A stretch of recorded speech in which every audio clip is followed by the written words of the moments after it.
Welcome to my presentation about the myth, perhaps the truth behind the story of Jason and the Golden Fleece, arguably the oldest in all of the ancient Greek canon of literature.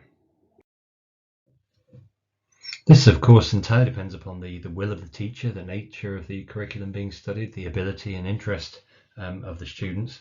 However, for the purpose of this presentation, the focus will, of course, be Jason and the Argonauts, which is really the oldest of the sort of lengthy stories in the Greek mythical tradition, and then Theseus and the Minotaur. Again, most people, even with just a passing knowledge of ancient Greek myths, will have certainly heard of this one. And finally, but by no means least, the Trojan War, and with a focus upon the great epics of ancient Greece, the Iliad, dealing with the 10-year war before the walls of Troy, and the return in the Odyssey of one central character to his home island of Ithaca, Odysseus. Absolutely central to any consideration of what a hero and heroism was in the ancient world is an understanding of and an acceptance of a couple of things. Firstly, though there are some similarities between the modern day conception of heroism, the world really was a very, very different place thousands of years ago, and their priorities were consequently rather different, and different qualities were seen as desirable in men especially. And the second thing is this word arete, which can perhaps best be translated as excellence. It isn't unlike the Latin equivalent word, insofar as there is an equivalent, virtus, meaning manliness, courage, the root of which, as it is with the Greek word, the word man, vir in Latin, and the Greek word for a man, aner, is central to all discussions really of arete. But this prowess can't be limited to physical sort of skill alone. It can be applied to the skill, the speed, the strength of warriors on the battlefield, which was clearly a critical sort of facet of the warlike ancient world. But it can also apply to the quality, the logic of one's speech, to beauty, and to other prowess in other areas too. And in fact, both sort of facets of arete, the physical and, if you like, the mental, are central to the epics of the ancient Greek world, the Iliad and the Odyssey of Homer, which deal with the bloody 10-year war between the Greeks and the Trojans, and the return in the Odyssey of one character in particular, Odysseus, to the island of Ithaca, from where by the end of the novel, the book, if you like, he's been absent for 20 years thereabouts. It would be hard to overstate the centrality of these epics to Greek conduct and morality, not just in the heroic age, but throughout its history. And it was the Bible. It was the source of all knowledge and the reference point for all human behavior. But it goes a bit deeper than that. These qualities are all well and good, but they exist in a vacuum, then they're essentially useless. These qualities have to be recognized by their fellow men, and so their communities, if you like, to quote from the lectures by the Professor Donald Kagan, the Yale University lectures. There's a difference, really, not to go too deep, between ancient and modern societies that are based upon shame or guilt. You might say that the ancient world is based upon a culture of shame, where if people didn't measure up to these qualities, the risk was that they would be shamed, and that's not a temporary construct. That is a damning of one's name, if you like, throughout history, and one's descendants as well. So we have arete is central to any discussion of the heroic age. Just to sort of keep this slightly esoteric theme as well, I think it's worth just continuing with what Professor Kagan mentioned in these lectures, the slight difference between ancient Greek, not only their priorities, but their mindset, their outlook, in comparison to what you might say the Christian, the Judeo-Christian outlook. The very first words of these epics that we've just talked about briefly are really quite instructive in terms of expectations of sort of the ancient heroic world. The very first word of the Iliad is Mernin, the anger, the wrath. Sing, goddess of the wrath of the son of Peleus, Achilles. The first word of the Odyssey, central to which, of course, the Odysseus is Andra, and the same invocation to the goddess to sing of the man of many wiles, Odysseus. Andra, that word once again central to what any discussion of Arete is. The equivalent epic within the Roman world was the Aeneid. Aeneas is a minor character in Homer, but Virgil, the great sort of national poet, sees absolutely no problem in seizing him to be the main character in the equivalent Roman epic. And his invocation to the gods, which is standard for all of these sort of works, was Arma virumque cano, I sing of arms and the man, and that arm are the arms, the war in general, but the virum is most definitely Aeneas. So what we're seeing here really is that a sort of a humanistic approach in the ancient world, where it's the importance of one man, the capabilities of one man, but also their sort of standing both personally but also within the community in which they live. The first words of the Bible: in the beginning God created heaven and earth. God, in if you like, in sort of modern Christian ethics, is central to all considerations. He's front and center of life. Complete contrast between the mortal and the divine. Just to try and fix the Jason story within some sort of time scale, we'll run with the date of 1250 or thereabouts BC. And what's important to remember is that this is the generation before that in which the Trojan War was supposed to have taken place. There are many versions of the Jason story. Primarily we deal with one, and more in terms of the survival of that later. But it's worth trying to just sort of nail down the certain constants, certain common denominators between these stories. All of the stories will have Jason's father, Aeson, being forcibly replaced as the king by his very jealous half-brother, Peleus. The name Peleus means bruised, and it refers to a supposed accident that young Peleus suffered as a boy when he was kicked by a young horse. Most of the versions will have baby Jason being smuggled out of the kingdom by a kindly nurse or some case shepherds in order to protect him. But all must have him within about 20 years returning to Iolcos to reclaim his birthright.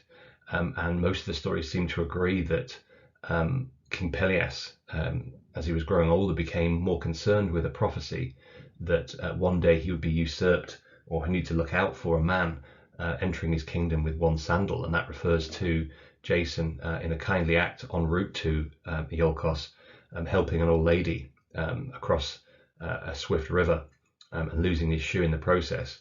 And what he didn't know at the time is that lady was the goddess Hera in disguise. And then, of course, we have the mission to recover a golden fleece. This is the point generally at which most people just seem to write off the whole story as a myth, especially when considering that the fleece itself is supposedly the skin of a winged ram, a holy ram of the god Zeus, on which in the ancient times the children of two children, Phrixus and Helle, were saved from a jealous stepmother who'd convinced their father it was necessary to sacrifice them. And the ram whisked them away from Greece. Unfortunately, one of them, Helle, fell into the sea during the flight and was killed. And in fact, that stretch of water bears her name today, the Hellespont. But Phrixus made it all the way to the southern Caucasus, the Colchis area, where he was welcomed by King Aeetes, and the ram was sacrificed and the fleece removed as a sort of a relic of Zeus. And then here we have a picture of the ram supposedly guarded by a serpent in a sacred grove in Colchis, so large that it could wrap most ships up with its length. Really worth mentioning that when we talk of these stories, we can't really conceive them as sort of books, as novels. They were part of the epic tradition, which was the transmission of which was oral. And these poems, it's barely imaginable, but they were remembered. That they are book-length stories, but they were recited by bards who managed to commit the information to memory, which was an astonishing achievement when you consider the length of it. Yes, there were certain memory tricks, certain repeated phrases, certain epithets introducing characters which fitted the meters of the line, but otherwise it was an entirely memorized story. But of course that does leave the story slightly vulnerable to interpretation, to transmission issues in terms of introduction of new characters, perhaps the elimination of more troublesome ones, if you like. But the first written versions of these epic poems didn't appear until a good 600 years after the period in which they describe. Other lessons perhaps will have dealt with the issues regarding the geography of Greece. Greece, misleading term, it wasn't a country until in fact 1821, when it finally claimed independence from the Ottoman Empire. The region is best described as the Hellenistic world. The modern and ancient world for Greece, if you like, is Hellas, that region in which there was a shared language and culture, but it was made up of tiny little polis, little city-states, and it was considered a great honor for the inhabitants of those polis to have contributed in the distant past to the heroes of great sort of adventures in the past. And a man owed his loyalty not to any concept of a country, but to his polis. That does, of course, pose certain issues when we're trying to arrive at authentic versions of stories. Some people think it's a fool's errand, and some like to try and sort of pin reality to it. The great Heinrich Schliemann, the archaeologist, of course, spent his entire career proving the doubters wrong, and actually succeeded to a great extent in proving both the existence of a Troy and of Mycenae and so on. But we need to be sort of wary of the whole of trying to draw too much truth, perhaps, from this Bronze Age era of heroes. The Bronze Age referring to a period roughly 4000 to 1000 BC, before which we of course got the Stone Age, and after which the Dark Ages, but followed by the Iron Age. So we're talking about this Bronze Age within the Mediterranean world. We just witnessed a real explosion of economic, social development, architecture, travel, trade, and so on. But it does, of course, present problems because we don't have any written records of this period. It's really archaeology that helps us.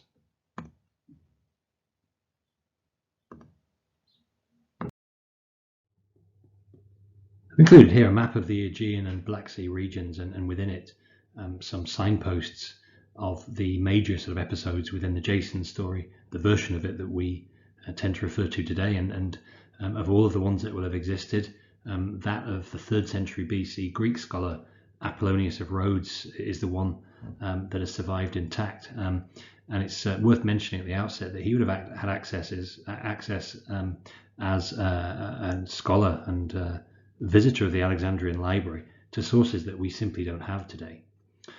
Also worth pointing out at the outset are the start and end points of this journey. We've got Iolkos nestling within the region of Thessaly on the Bay of Iolkos over there on the left-hand side. On the right-hand side, in modern-day Georgia, the region of Colchis, land of the purported Golden Fleece. The distance between those 2 points is 1,500 miles. And that is a considerable distance for travel, even by today's standards, and the benefit of air travel. Rewind a few thousand years, and it was widely regarded as being simply physically impossible for a crew of men, 50 of heroes irrespective, to be able to complete such a journey. And in fact, it's really just down to the work of, for me at least, the explorer Tim Severin, who 40 years ago put together a crew and on a reconstructed ship, and actually succeeded in rowing in the course of a few months from Greece to Soviet Georgia, but more of him on the next slide. Rather than just putting together then a route and trying to identify some trace of historical background in these better known locations, I've tried to select parts of the voyage that really oblige us to question where the heroism, the arete, might be found in the Jason voyage. And in so doing, what I hope emerges is that even by the very different standards of the ancient Greek world, the question of Jason's heroism, of whether this oldest of heroes is even a hero, becomes a really difficult one to answer. Indeed, in the versions we have, before the boat has even sailed anywhere, as the crew are sat feasting by the light of campfires still on the Bay of Iolkos, Jason is called to his face a coward in front of the rest of the crew, which is a huge insult by a chap called Idas of Arene in the southern Peloponnese, and he's portrayed really as the chief braggart, the main sort of thorn in the side for Jason throughout the voyage. Now, this is really unusual when we're considering Greek heroes, and though the great, one might say the greatest of all Greek warriors, Achilles, certainly had his own anger management issues at times and was certainly by modern standards very selfish. No one could doubt his battlefield prowess. No one ever called him into question on that front. Nor did anyone ever call into question that of Odysseus, who may have been better known for his cunning and his cleverness, but was no less a respected warrior for all that. Not so young Jason, however, whose reputation is essentially at this point in the voyage unknown, or at least dormant, which gives him, I suppose, a sort of vulnerability to accusations of that nature. The first major encounter that we read is beyond this, the island of Lemnos, and as the crew is drawing close to the shores of Lemnos towards the evening, I think, of the fifth day, and they're greeted with the not very promising sight of a throng of heavily armed warriors on the beach, and it transpires that these warriors are all female, and they're led by Queen Hypsipyle, who you can see in this picture here, this still from the 2000 film portrayed by Natasha Henstridge. Very quickly, the crew of Argo is accepted into the village of Myrine by the womenfolk, and they quickly pair up. In so doing, quickly losing sight of the whole motive, the whole point of their voyage, as they languish and enjoy endless feasting in the arms of these Lemnian women. And in fact, it's not down to Jason at all, but it's the actions of the demigod Hercules that reminds the crew that they really need to get their act together and get a move on if they're to achieve reach the land of Colchis and get back within the sailing season. And once again, it's playing on this idea of shame, a culture of shame, in prompting Jason and the rest of the crew to act. Without that sort of prompt, that goad, they really quickly run the risk of not only the mission languishing, but their reputations being tarnished forever. The next major episode really is on the shores of the tribe known as the Bebrices, and in particular, the man highlighted here. This is King Amycus, who leads this ferocious tribe, and his role, I suppose, is to try and subvert this really ancient Greek quality of xenia, the showing of hospitality towards strangers. We get the word xenophobe from that, meaning a fear of the foreigner.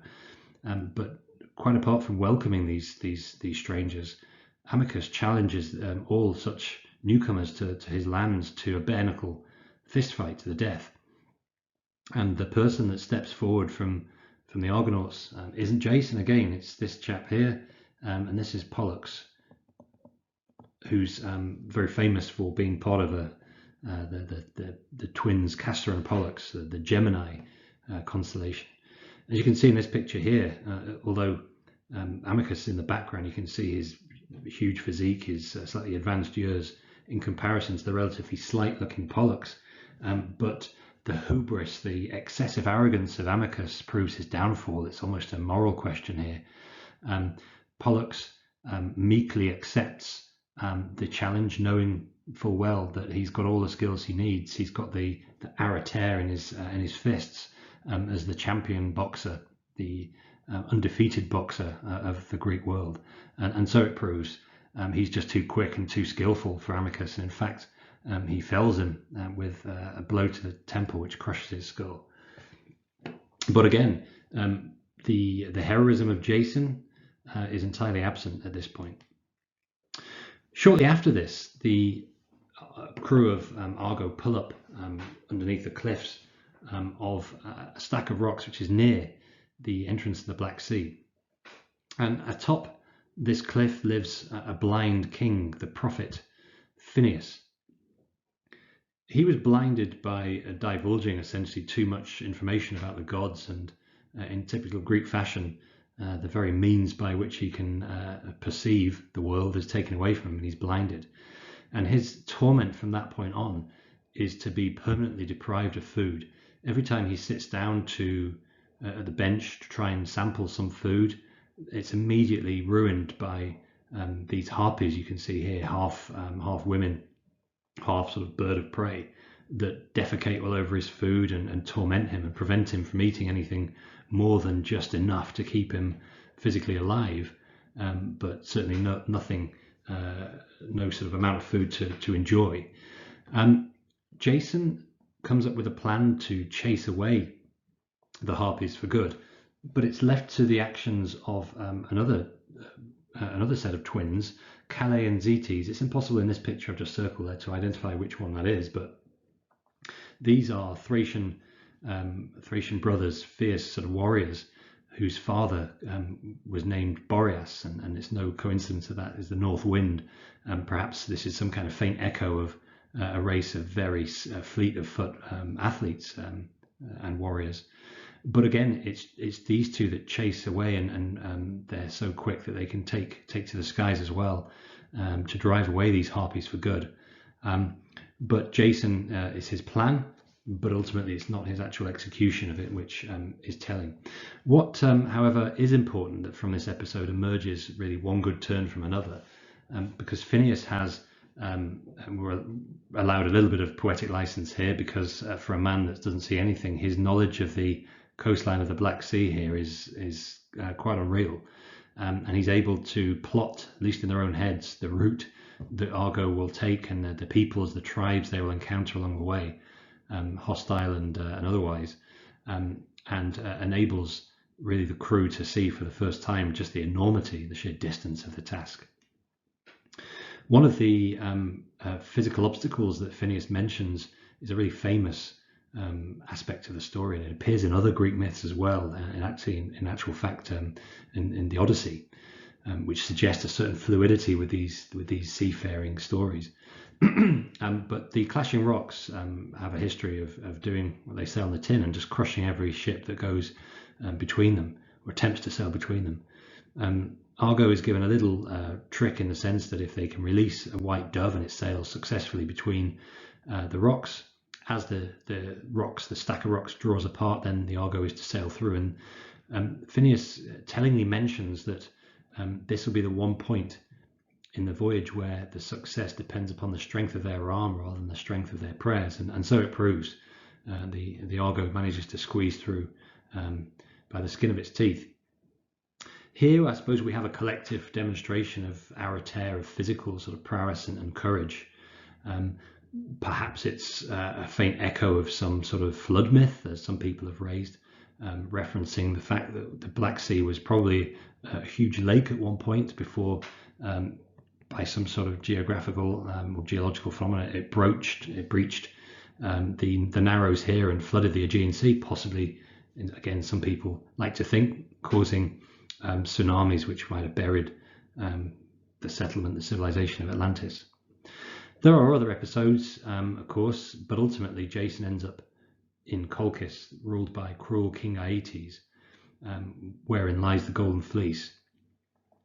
This little painting here shows the fleece being guarded by an unsleeping serpent. Jason has to kill that serpent in order to be able to get the fleece away. And prior to this, he's tasked with another challenge, which is to yoke two fire-breathing bulls, bronze bulls, beloved of King Aeetes. He does achieve this, thereby showing the sort of requisite courage. But if it wasn't for the intervention of Medea here, who is King Aeetes' daughter and a witch, for a slightly clumsy description, but she's a woman with knowledge of potions and that sort of thing, Jason and the crew wouldn't have escaped in the first place. It's as with Medea and so with Hypsipyle, one of the reasons that these women are prepared to help him is simply his physical good luck. So yes, he's regarded as an extremely good-looking young man, so he certainly has arete on that front. But for me, I just don't think that's quite enough to elevate him into the realms of these other heroes that we read about. I think there are other things at play here, and I'll touch upon those just in a short while. I don't think we should read too much into Jason's subsequent treatment of Medea. Once he gets back to Greece and she helps him reclaim the throne, he ditches her in favour of a Corinthian woman, because that's also echoed with the treatment by Theseus of his love Ariadne, who also helped him, of course, in locating and the Minotaur and subsequently getting away from the labyrinth. So then, there's a lot going on here, and as we mentioned, the question of whether Jason is a hero, both in terms of ancient and modern frames of reference at least, is a tricky one, but hopefully we'll come to some conclusion shortly. One of the things I just wanted to pick up on before drawing this investigation to the Jason myth to a close was the work of the explorer Tim Severin. Severin had tremendous form both before and after the Jason voyage, the pictures of which you can see here, in proving that certain fantastical sea voyages of old could actually be completed under, if you like, normal human conditions without the help or indeed the interference of gods. And in the early 1980s, the myth that he zeroed in on was the Jason myth, and what he wanted to prove was firstly whether or not it's possible to sail and row 1,500 miles from Greece to what was then Soviet Georgia, along the path that Jason certainly took in the version of Apollonius that we've already seen.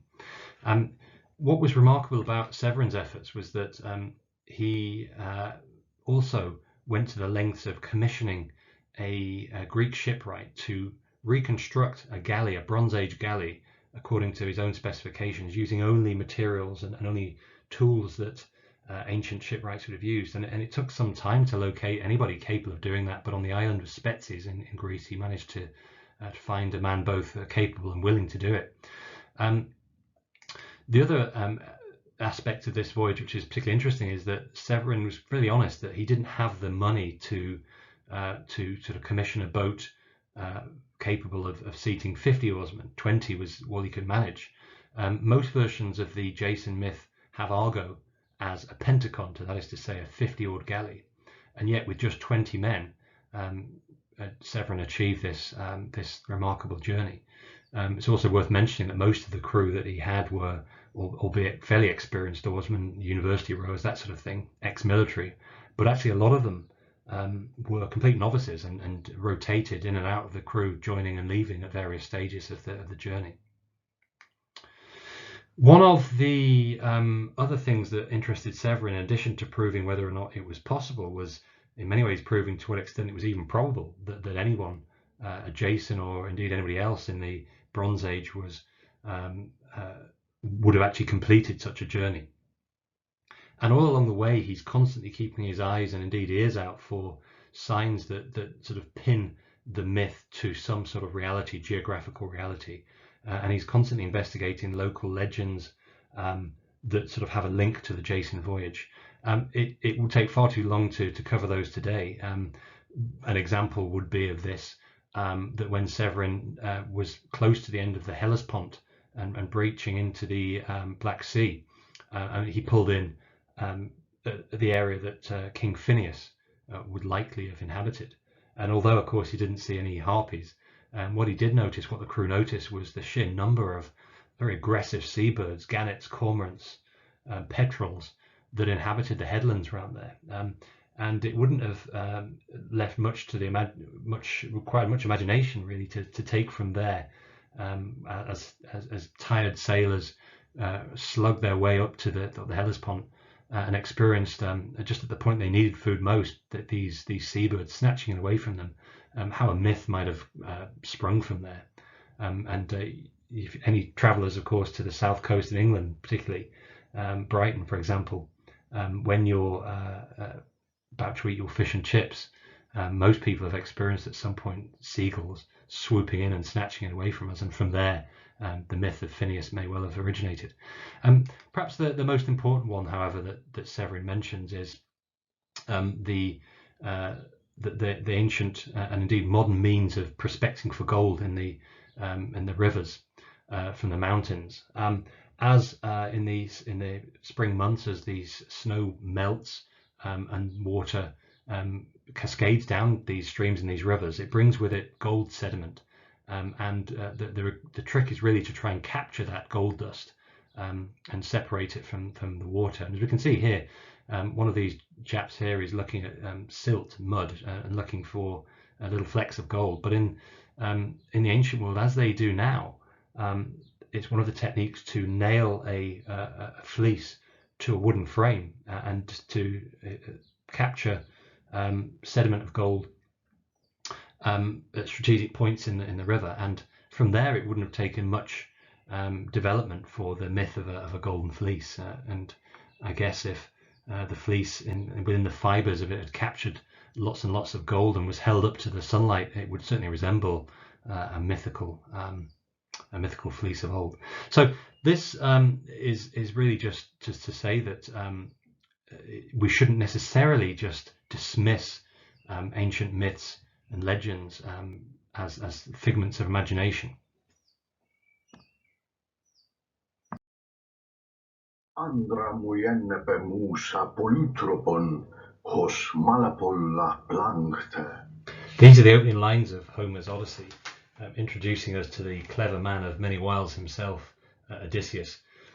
There's no such luck, however, with the voyage of the Argo, as we've seen. If there ever was a single definitive version of the poem, we simply don't have it, which leads us really to the intriguing problem of trying to summarize what exactly the Jason story is all about, and for that matter all such similar epics. And to set about answering that, it's worth stripping back the issue to the key word, mythos.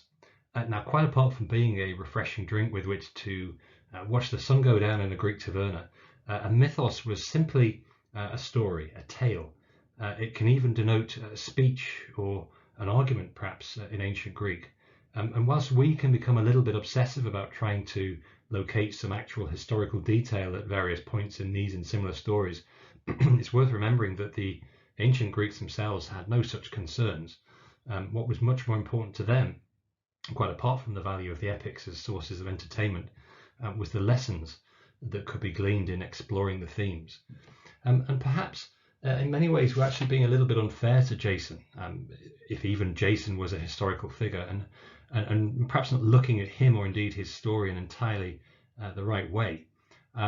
The tale of the recovery of the Golden Fleece isn't that of a prolonged war or a single set-piece battle after all. It's really a story of exploration, of celebrating the first men to break new ground, and whether the ultimate motivation of that was to access new sources of gold in the Caucasus regions of Colchis or not is in many ways irrelevant. It's about the recent achievements of the Greeks in unlocking and gaining access to this brave new world of the Black Sea. And it needed recognition, and the burgeoning skills of this soon-to-be very famous race of seafarers needed an epic poem worthy of this arete. Now, each of the encounters along the way might instead be seen as perhaps challenges to this excellence, to this journey of enlightenment, as it were. One of the central themes in all of Greek literature is the temptation of women and the threat that they actually pose to a man's resolve, to his andreia, to his manliness, if you like, to his sort of destiny, in various forms. What we see here is the sorceress Circe from Homer's Odyssey, and she personifies many of these sort of values of temptation, but also danger. Physically attractive, but also capable of turning men, as she's done in this picture, into beasts, and that's exactly what she does with the crew of Odysseus's boat, and would try and do with him too. But being a man of many tricks, manages to get around it, and then actually ends up living with her as a lover. There are clear similarities between Circe and Medea. Both are proficient in magic and sourcing and of course creating potions. Here we see Medusa, and her threat is similar but different. She's outwardly very, very dangerous. Her threat to all who even look upon her is very, very clear. Of course, they get turned to stone. And then, of course, we have the sirens. Once again, from Odysseus's voyage, this red figure vase and the slightly later painting portray a very, very sort of clear physical temptation to Odysseus and his men, such that he has to be sort of shackled, tied to the mast, so as not to be able to respond, whilst the other oarsmen can't hear the sirens' voices because they have wax bungs in their ears. So we see also perhaps a parallel between these between these sirens and the women of Lemnos, led by Queen Hypsipyle. They endanger Odysseus's mission. They endanger Jason's mission. They are, if you like, an obstacle to him fulfilling the journey which ultimately leads to him gaining Arater. There are more examples that don't involve women, of course, in the Jason voyage. We've already seen Pollux and his celebration, really, of his physical prowess in overcoming a much more physically imposing, a much more physically strong man in the form of King Amycus. And then, of course, we've seen the collective effort of the Argonauts in rowing through the clashing rocks, achieving a feat which very few had done before them, or indeed since. And coming back to Jason, at the end of the day, we're questioning perhaps his the typicality of his heroism, but his mission was to go and recover a golden fleece. It was a fool's errand. It was regarded as impossible by King Pelias, and that's the very reason he dismissed him, in full expectation of never see him again. And regardless of the amount of help he had from demigods, from other heroes, from women, he returned with the fleece to be able to claim his birthright. And perhaps the question is better posed: how we might ourselves, as the audience, as the readers of these and similar epic poems, have responded in similar situation. And that, I think, is perhaps where the moral instruction lies.